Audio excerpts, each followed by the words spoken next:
Hello, everyone. This is your girl, Wilma Young, here again with another topic for this weekend. But first, before I get into my topic for this weekend, I would like to thank my fellow subscribers.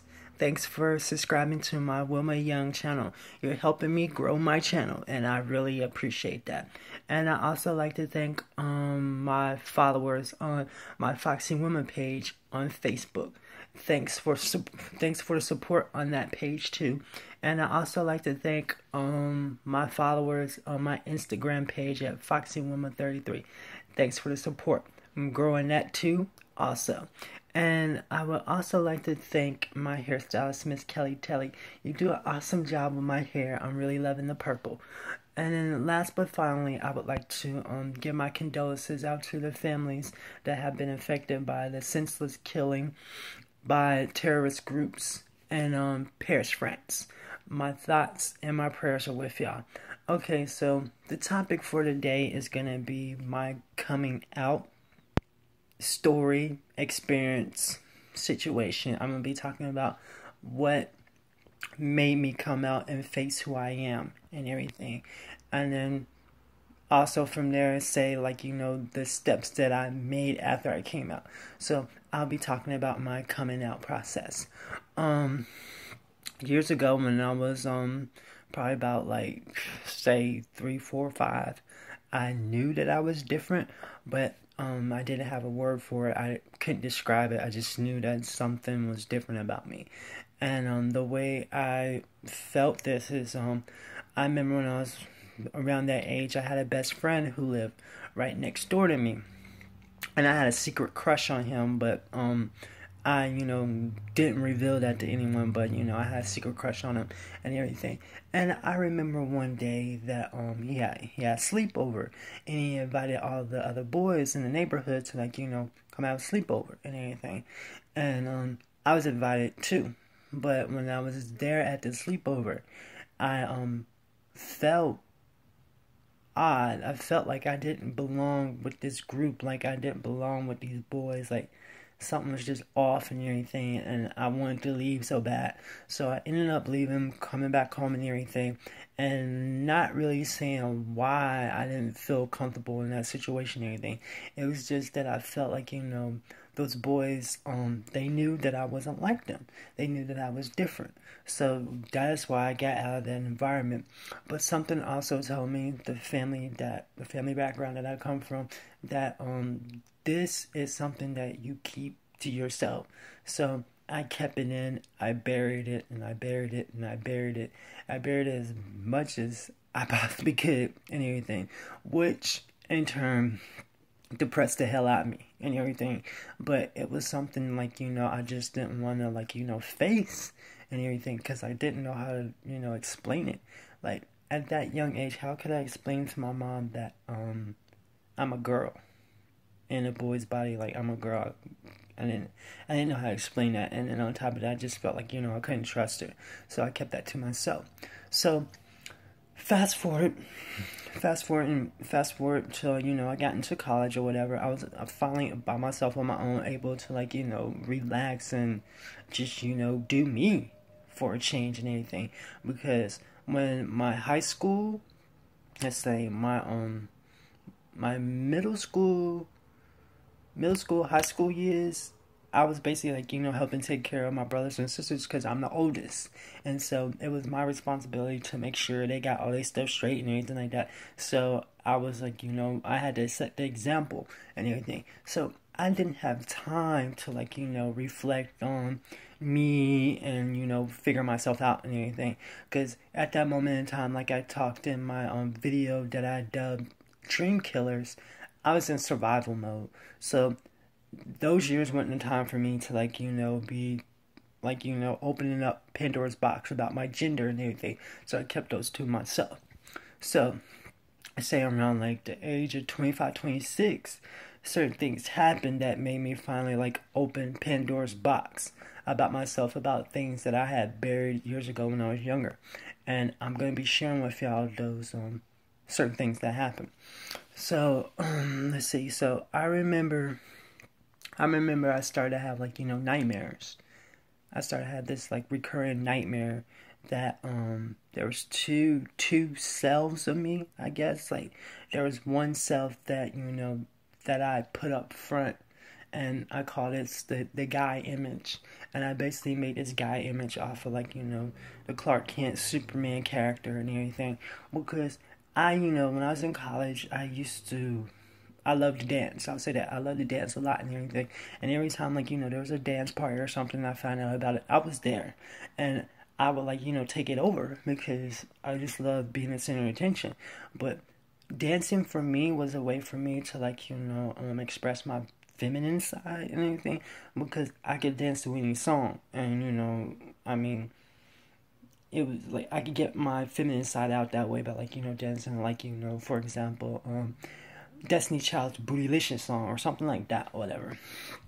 So the nickname that I was given on college was called Superman, because, like, I wore a lot of, like, Superman paraphernalia, t-shirts and stuff like that, because I was a big, like, you know, that's the image I was, you know, showing and everything. But secretly inside, I was a Supergirl. I've always been a huge Supergirl fan and everything. So the tattoo that I got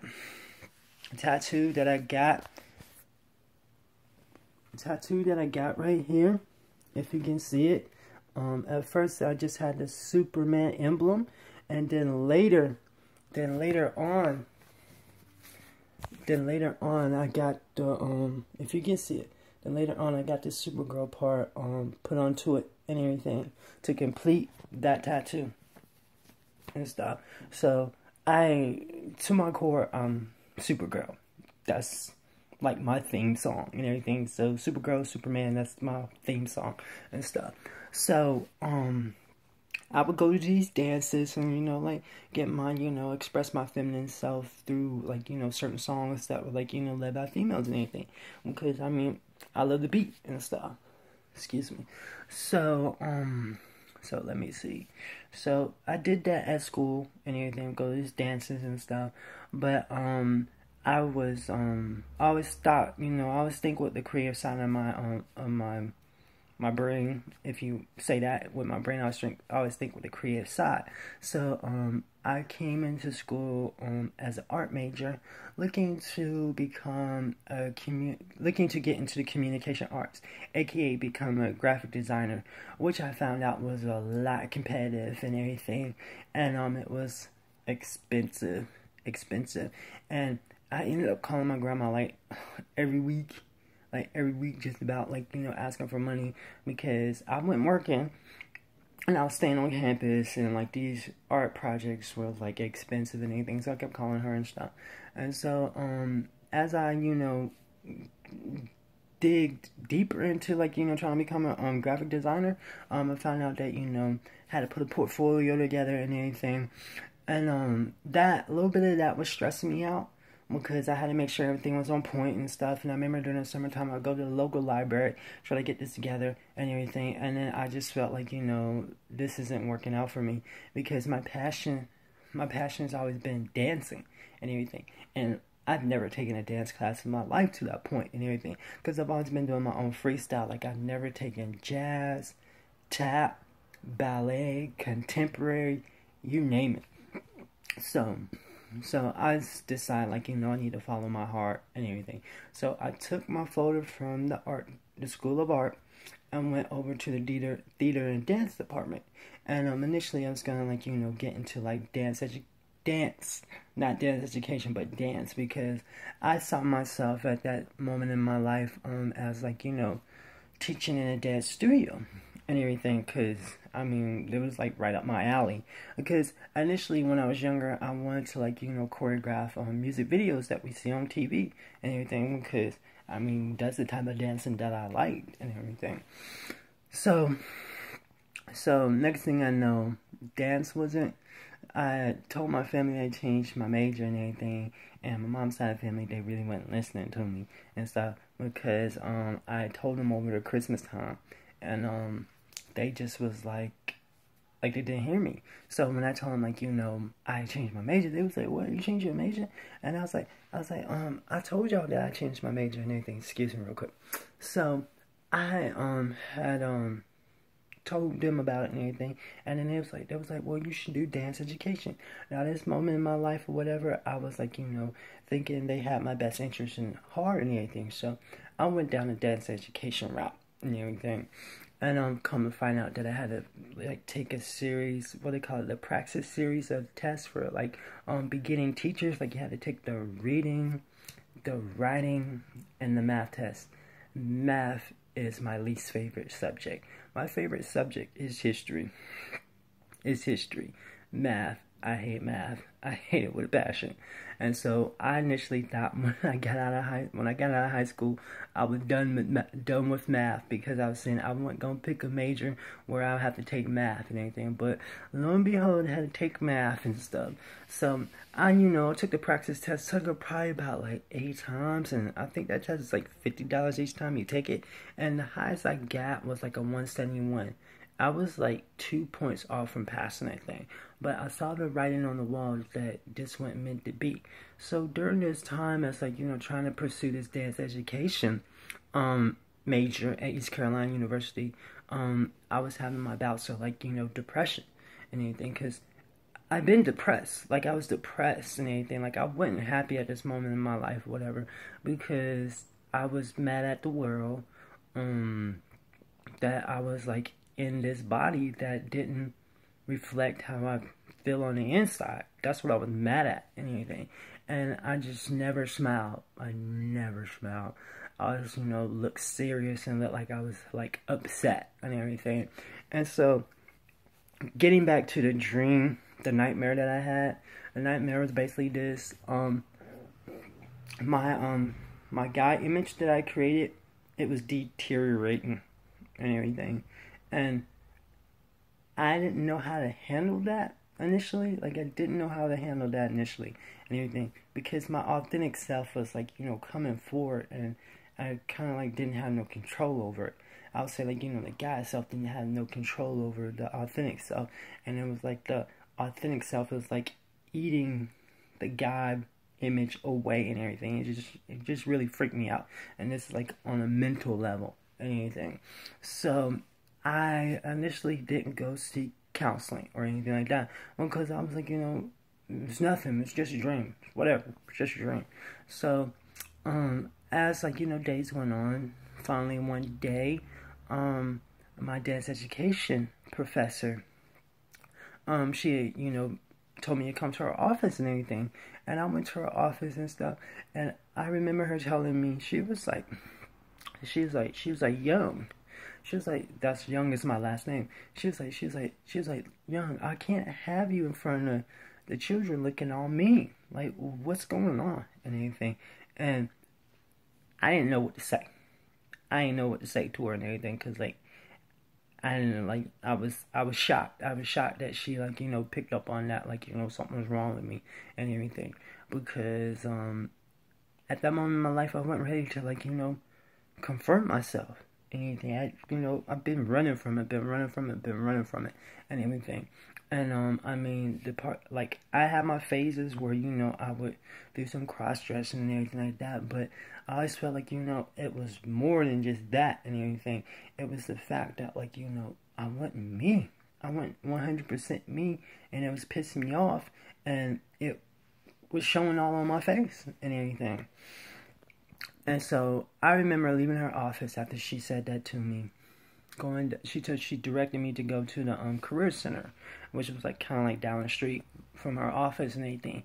And as I was going to the career center and everything, I had gotten suicidal. I had a suicidal thought that I should just jump in front of the next car that come and everything, and just end it right here and stuff, because I didn't want to open up Pandora's box inside of me, because I had buried that away, and I didn't want to, like, I didn't want to deal with it.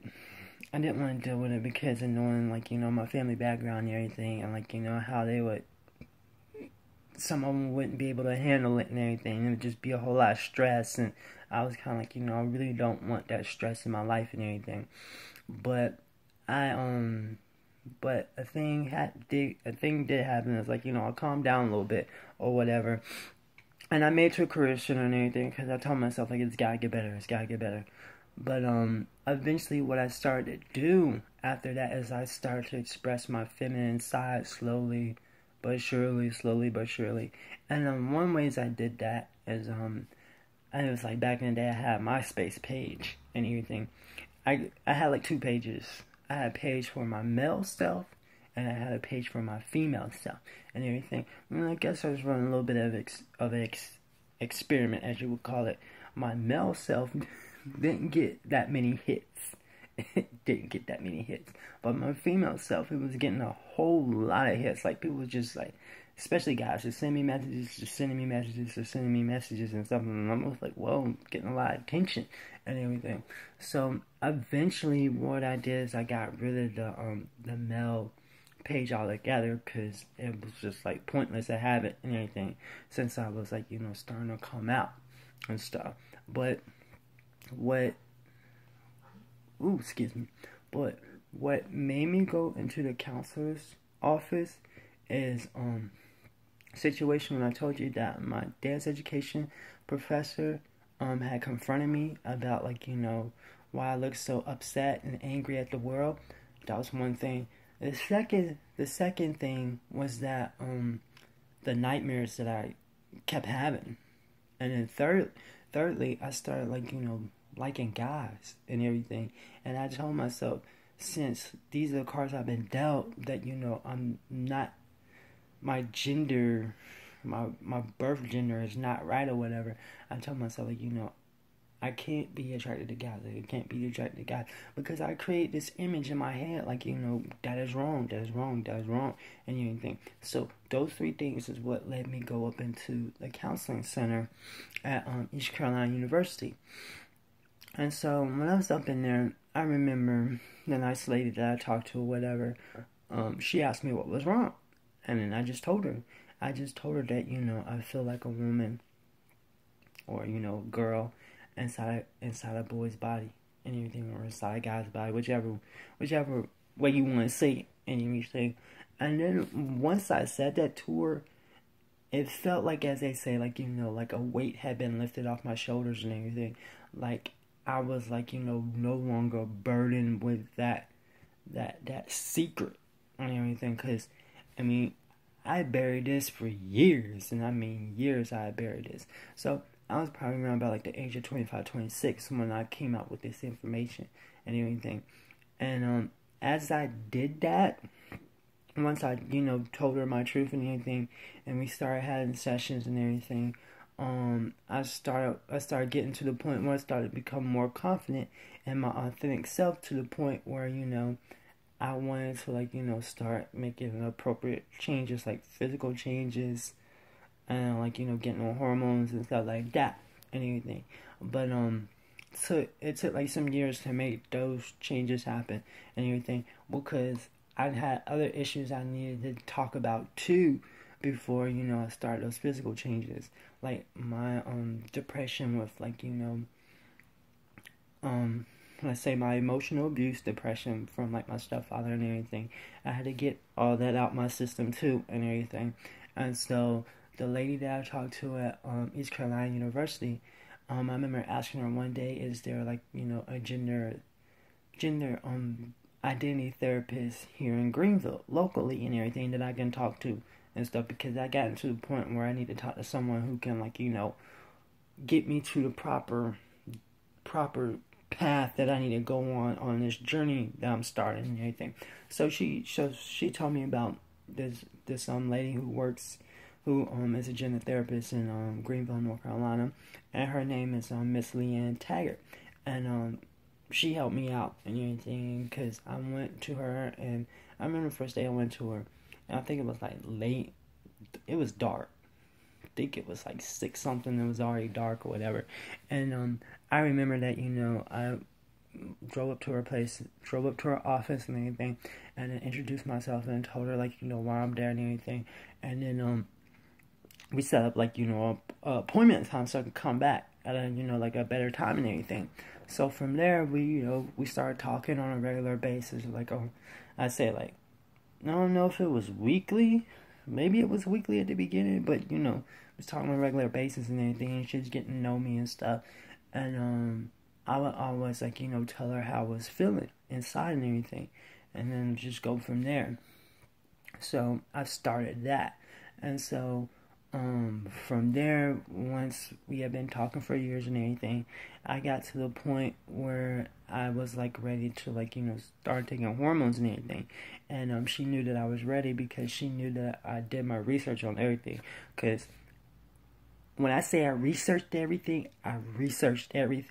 because in my coming out process, the one website that helped me out the most was LynnConway.com, because LynnConway.com is also a female like me, and on her webpage she had all the resources and everything, and then she had, like, the trans women successes, and she has some trans man successes and everything. So of course I'm gonna look at all the women, and I read everything, and I looked at, like, the process of, like, taking hormones, breast augmentation surgery, SRS surgery. I looked at it all. It was all on her webpage and everything, and I sucked it all up and everything because I was like a sponge. And then also during that time, I like doing my research. I also went to, like, the library at East Carolina University, and I was, like, reading anything that I could find that had transgender nature in it, because I didn't do all my research on, like, the internet and everything, because I wouldn't find. I mean, the majority of the research came off of Lynn Conway's LynnConway.com, and I really appreciate her, putting that out there and everything. And then from there, like, I started reading, like, memoirs and biographies of transgender women, and one of them was Elisa Bavard. I read her biography in my coming out process and everything. And let's see, what else did I do? Oh yeah, and around this time too, I also legally changed my name, because during that time I had credit on my credit card where I could change my name and everything, because I basically hired a lawyer. I guess, I didn't have the courage at that moment in time to go up into the courthouse and, like, say why I'm doing XYZ. I just figured, let me hire a lawyer, let me pay them, and then they take care of the rest for me, so I ain't got to show up in court. That's how I did that and everything. And then once I got that name change petition information, I went to the DMV. I went to the Social Security's office. Well, I went to the Social Security's office first, and then I went to the DMV. And then I had to go to East Carolina and go to the admissions office and have them change my name in their system and everything. Then I had to go to my bank. Then I had to call everything that I had my name on, to call them, let them know that I changed my name and have them updated and everything. So that took some effort. I was busy that day and everything, but I was happy that, my name now reflected how I was feeling inside and out and everything, because it slowly started, like, dressing feminine in nature too and everything. So and then also part of my coming out process, I had to, like, notify my family and everything. And I did the old-fashioned way. I didn't feel like, calling people and telling them over the phone or saying this in front of them and everything. So thank God I was in college, because I had a buffer, meaning some miles in between me and everything. So I basically, like, I wrote about 5 letters. 5 coming out letters. I wrote one to my mama. I wrote one to my father.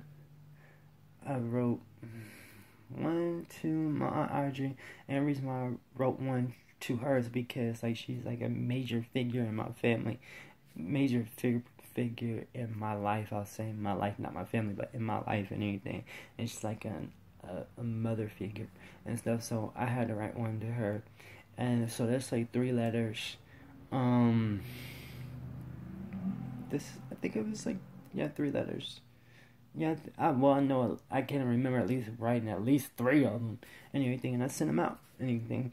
And I didn't have to, like, once I knew I sent one to my Aunt Audrey, I knew she would tell the rest of the family, because I didn't have to worry about, like, it not being spreaded. I mean, because she would spread it and stuff. And so, of course, after doing that, the whole, like, we need to pray for you. Conversation is going to happen, which did happen and everything. And thankfully, I survived that to be here right now, talking about my coming out experience and everything. I mean, looking back on it now, I would still do it. I would still do it because I wanted to be me and everything. And so I'm thankful that I am me. How can I say this? I'm thankful that I am me inside and out. I'll put it that way and everything. But I'm also thankful that, also during those early years of my transition that, a lot of people didn't attempt to say anything straight to my face out in public because I have an intimidating presence. So I guess they decided, like, we don't want no parts of this individual and everything, so we might as well keep our mouth shut and stuff. But also during the coming out process or whatever, in that androgynous state, I had people, like, staring at me when I go out in public and everything. But after a while, I got used to it and stuff. And, of course, I was, like, fear. I was afraid, like, someone might say something, of course, because fear's in there when you start stepping out to being who you are and anything. And so I told myself, I gotta be optimistic and everything. I was like, in order for me to accomplish the things that I want to do, whatever, I can't let fear, like, stop me from, like, doing what I want to do and anything. So, I mean, took, like, little baby steps as far as, like, buying makeup, outfits and stuff like that and everything. Like, this video's getting pretty long because, like, there's a lot of stuff that went into, like, me coming out and everything. But I'm glad that, like, I was able to share with my followers and new people to my channel, like, how I got to the point that I am now and everything and stuff. Because the main point is, like, if my professor didn't say nothing to me about, like, my physical features, like my facial expression, I'll say my facial expression, I probably would kept on going.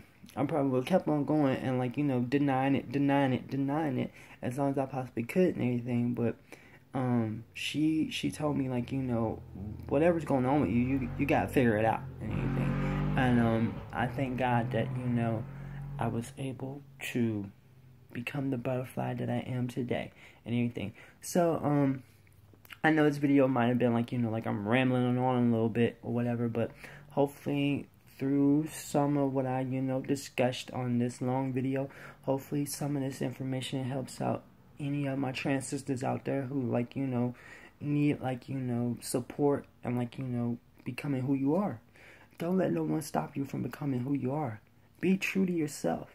Be true to yourself because you only have one life to live.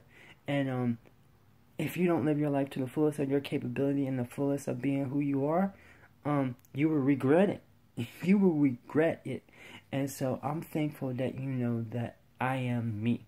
I am me. So I'm telling y'all, be who you are. And with that, God bless. And be looking well, I'll say God bless, of course, but there are many more videos to come on Wilma Young's channel. Y'all have a good one. Bye.